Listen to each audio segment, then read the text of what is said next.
Imaginen a un hombre sentado en una habitación calentada por un fogón de ladrillo, en el invierno de 1619, en Alemania.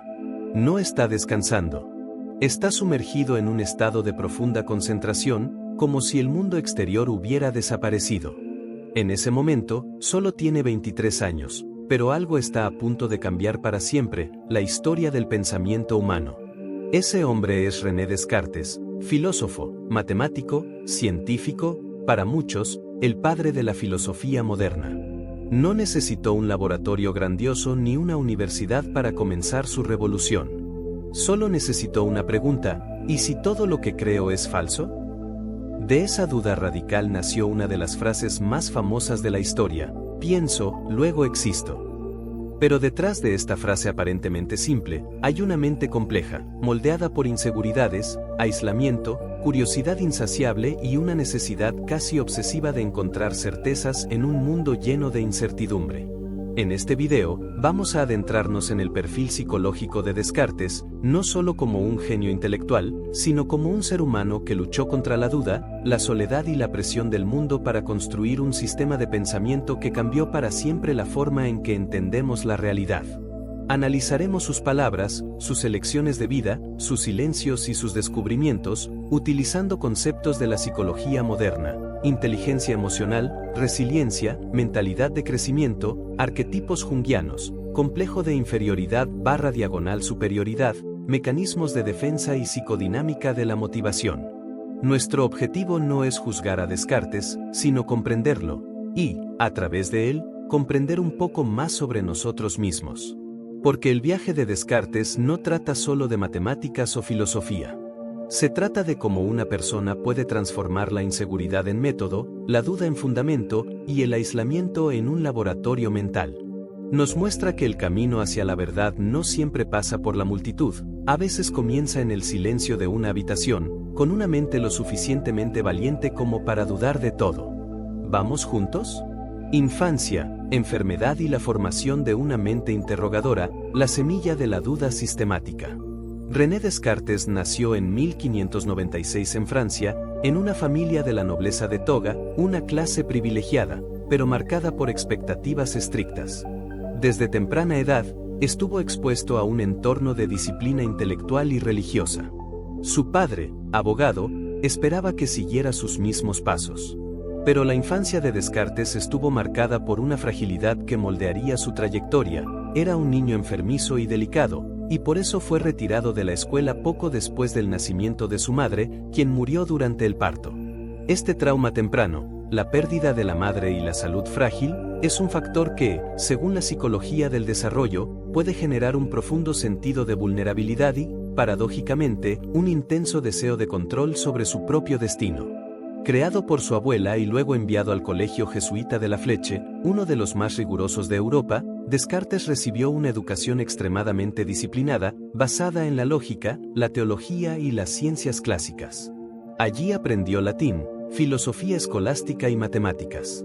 Pero, a diferencia de muchos estudiantes, no se conformó con respuestas predeterminadas. Comenzó a cuestionar: ¿pero esto es realmente verdad? Este hábito de cuestionar, de no aceptar lo dado como cierto, es lo que hoy llamamos mentalidad de crecimiento, la creencia de que el conocimiento no es fijo, sino algo que puede construirse, probarse y reformularse. Él no veía el mundo como un conjunto de verdades establecidas, sino como un campo de posibilidades por explorar. Su fragilidad física pudo haber sido una de las razones de su costumbre de pensar en lugar de actuar. Mientras otros niños corrían, él reflexionaba. Mientras otros memorizaban, él dudaba. Esto lo colocó en un camino de aislamiento intelectual, pero también de profunda introspección. Desarrolló un mecanismo de defensa poderoso, la racionalización. En lugar de enfrentar directamente las emociones derivadas de la pérdida y la enfermedad, canalizó su energía hacia el pensamiento abstracto. Esto es lo que la psicodinámica llama sublimación, transformar impulsos emocionales en actividades intelectuales productivas. Cuando dejó el colegio a los 18 años, siguió la voluntad de su padre y estudió Derecho en Poitiers. Pero pronto se dio cuenta de que eso no era lo que buscaba. En lugar de ejercer como abogado, se incorporó a la vida militar, no por patriotismo, sino por curiosidad. Quería ver el mundo, poner a prueba ideas, encontrar hombres sabios. Este viaje revela un claro arquetipo junguiano, el del buscador, alguien insatisfecho con las respuestas del mundo, que emprende una peregrinación interior en busca de sentido. Descartes nos enseña que la duda no es debilidad, sino coraje. Que la fragilidad puede ser fuente de profundidad. Y que, a menudo, lo que nos hace diferentes en la infancia, la salud frágil, la timidez, la sensibilidad, puede convertirse en nuestra mayor fortaleza en la vida adulta. No huyó del dolor, lo usó como combustible para repensar todo. Así fue como, siendo aún joven, plantó la semilla de la duda sistemática, que más tarde florecería en la revolución cartesiana. Rasgos de personalidad, racionalidad extrema, perfeccionismo y la necesidad de control. Si pudiéramos someter a Descartes a una prueba de personalidad moderna, como el modelo Big Five, seguramente obtendría una puntuación muy alta en concienciosidad y apertura a la experiencia, pero niveles bajos en extroversión y estabilidad emocional. Era meticuloso, organizado, disciplinado, con una necesidad intensa de estructura y claridad. Estas características no eran solo intelectuales, eran emocionales. No soportaba el caos, la ambigüedad, lo impreciso. Todo necesitaba tener un lugar, una explicación, una lógica. Es típico de personas con alta necesidad de control cognitivo, que buscan reducir la incertidumbre del mundo a través del pensamiento sistemático. En su obra Discurso del Método, escribió: «Dividí cada una de las dificultades en tantas partes como fuera posible y necesario para resolverlas mejor». Esta frase no es solo un consejo científico, es un reflejo de su personalidad. No podía abordar problemas complejos de forma holística, necesitaba desarmarlos, analizarlos pieza por pieza. Esto revela un patrón conductual de pensamiento analítico extremo, común en mentes altamente racionales. Aplicaba este método no solo a las matemáticas, sino también a la vida, a las relaciones y a su propia existencia. Sin embargo, esta racionalidad extrema pudo haber estado acompañada de cierto distanciamiento emocional. Descartes pasó gran parte de su vida solo, cambiando de ciudad con frecuencia, evitando vínculos profundos. Tuvo una hija, Françoise, con una empleada, pero ella murió joven, a los 5 años. Nunca se casó oficialmente. Se sabe poco sobre su vida afectiva. Esto podría indicar un mecanismo de defensa común en personas que valoran la razón por encima de la emoción, el aislamiento como forma de proteger la integridad del pensamiento. Al cerrarse emocionalmente, mantenía el control. Pero, al mismo tiempo, pagaba un precio, la soledad. También mostraba rasgos de perfeccionismo, otra señal de alta concienciosidad. Tardaba años en publicar sus obras, revisándolas, corrigiéndolas, perfeccionándolas. Cuando publicó las Meditaciones, fue atacado por teólogos y filósofos. En lugar de responder con ira, respondió con más argumentos, más claridad, más lógica. Esto muestra una inteligencia emocional atípica, no negaba las críticas, las usaba como herramientas para mejorar sus ideas. Esto es lo que llamamos autorregulación emocional, la capacidad de transformar el estrés en productividad. Pero detrás de esa calma racional, había un leve complejo de superioridad, no por arrogancia, sino por necesidad de sentirse seguro en un mundo que lo veía con desconfianza. Sabía que pensaba de forma diferente, y eso lo aislaba. En una carta escribió: «Prefiero dudar de todo antes que aceptar lo que no es absolutamente cierto». Esta frase revela una creencia interna profunda, que la verdad solo puede alcanzarse mediante la razón pura, y que la mayoría de las personas viven en ilusión. Su historia nos muestra que la racionalidad es una fuerza poderosa, pero puede convertirse en una barrera si no se equilibra con apertura emocional. Nos enseña la importancia de pensar con claridad, de dudar, de buscar la verdad. Pero también nos advierte: el exceso de control puede alejarnos de lo que nos hace humanos, el afecto, la espontaneidad, el amor.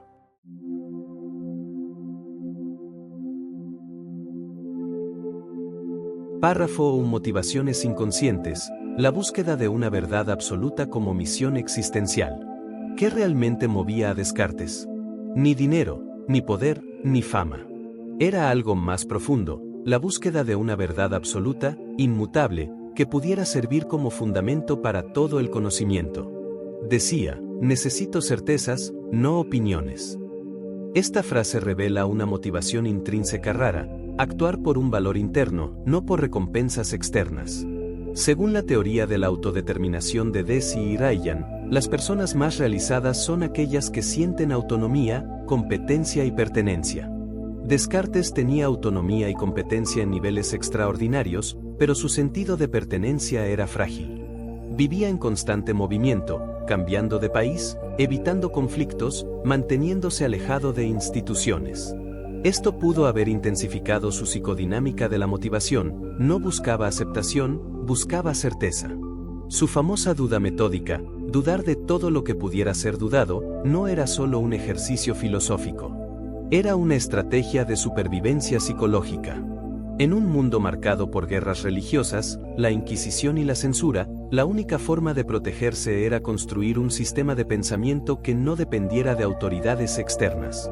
No quería ser engañado por sus sentidos, por tradiciones o por figuras de autoridad. Quería una verdad que resistiera cualquier ataque. Esta búsqueda pudo haber sido impulsada por un complejo de inferioridad inconsciente, alimentado por la pérdida de su madre, su salud frágil y la sensación de no pertenecer. Necesitaba demostrar a sí mismo y al mundo que era capaz de pensar por sí mismo. ¿Y cuál era la mejor forma de hacerlo? Crear un sistema que colocara la razón humana en el centro del universo del conocimiento. Esto es lo que Jung llamaría el arquetipo del constructor, aquel que, ante el caos, crea estructuras para imponer orden. En su metafísica, dice: pienso, luego existo. Esta frase no es solo lógica, es emocional. Es el momento en que, tras dudar de todo, encuentra un punto de certeza, el acto mismo de pensar. Es un grito de existencia, una afirmación de identidad. No es solo un cuerpo, no es solo un sentimiento, es un pensamiento. Y en ese pensamiento, encuentra seguridad. Su motivación no era competitiva, era contemplativa. No quería vencer a otros, quería salvar al conocimiento de la incertidumbre. Esto lo sitúa en un nivel raro, el del filósofo como salvador de la razón. Nos enseña que el verdadero crecimiento viene desde dentro, que el sentido de la vida no está en agradar, sino en encontrar lo que es verdadero. Y que, a veces, el mayor acto de valentía es simplemente dudar, incluso cuando el mundo exige que creas.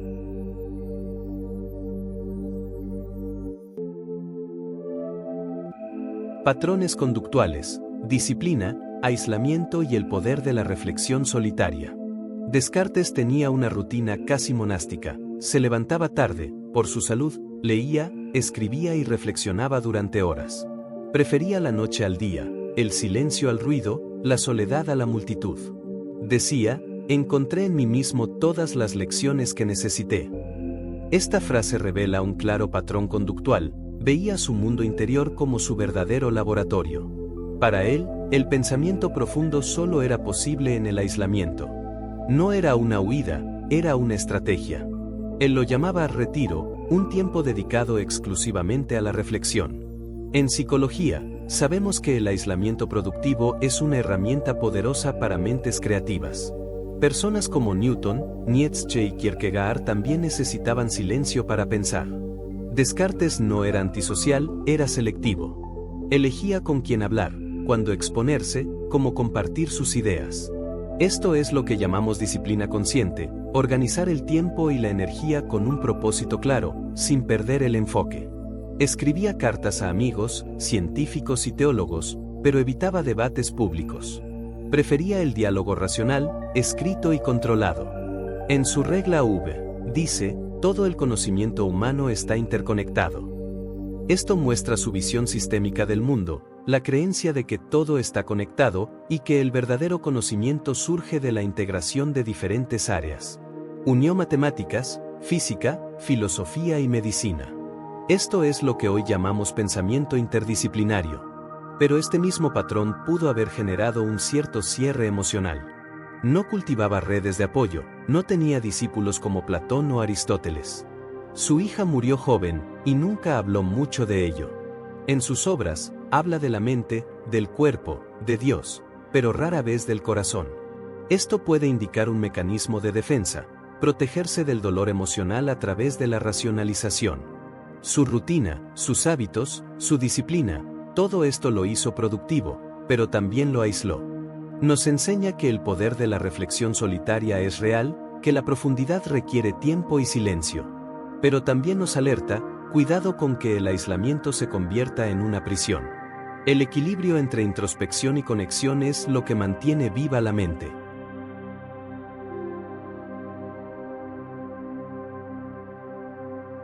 Inteligencia emocional y resiliencia, cómo Descartes manejaba la crítica y la soledad. Descartes vivió en una época de intensa disputa intelectual y religiosa. Cuando publicó las Meditaciones, fue atacado por teólogos que veían su duda como peligrosa y por filósofos que la consideraban excesiva. Fue acusado de ateísmo, de destruir la fe, de colocar al hombre por encima de Dios. Ante esto, no respondió con odio ni con silencio total, respondió con argumentos, con claridad y con humildad intelectual.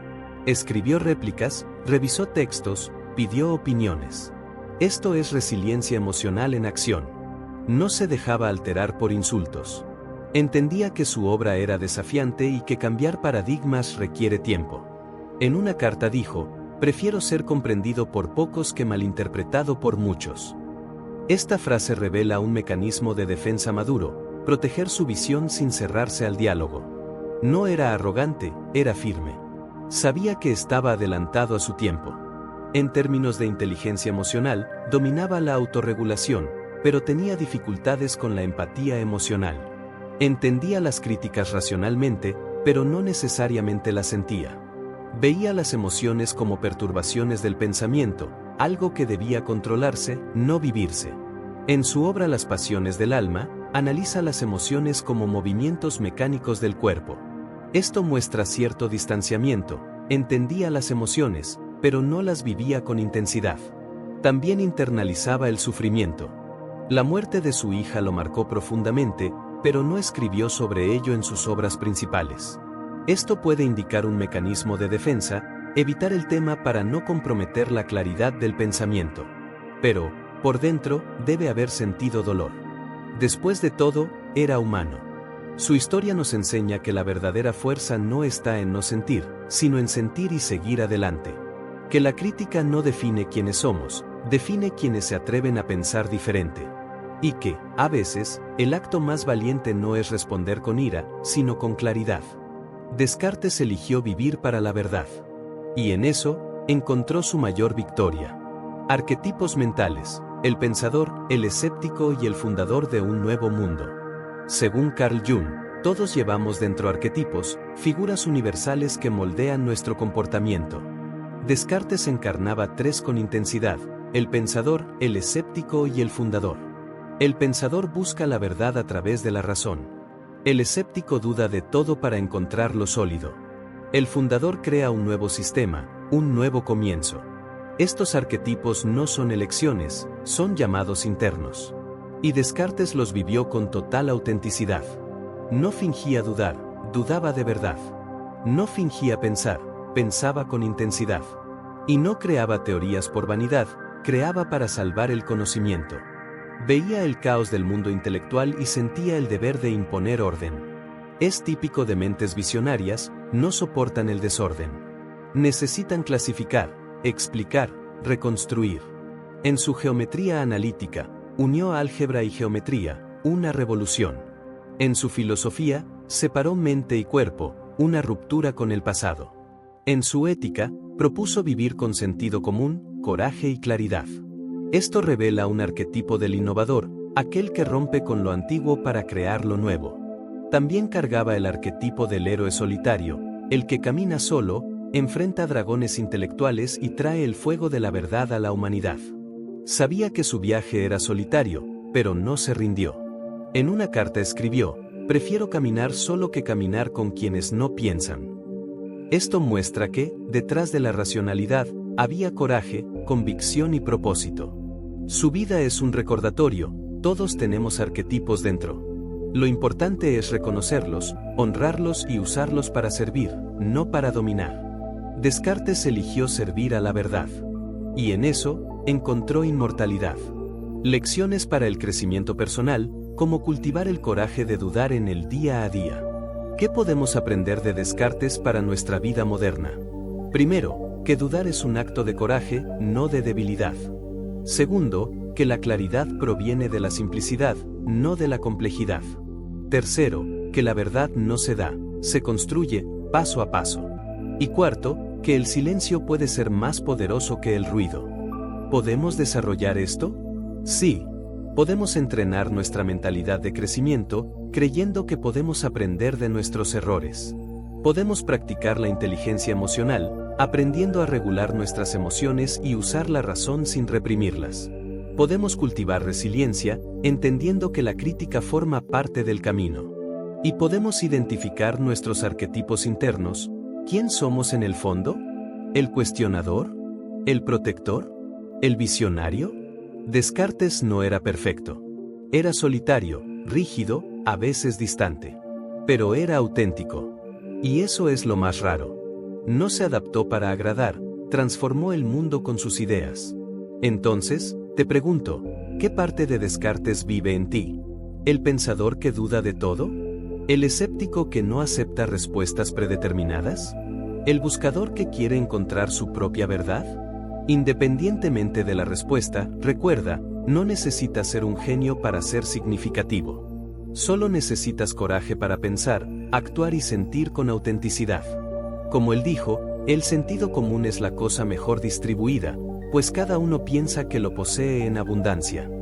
Y si el sentido común es la base de la razón, tal vez el primer paso para cambiar el mundo sea comenzar a dudar, con coraje, con humildad, con amor por la verdad. Gracias por ver el video. Deja en los comentarios, ¿qué lección de Descartes más toca tu vida hoy? Hasta la próxima.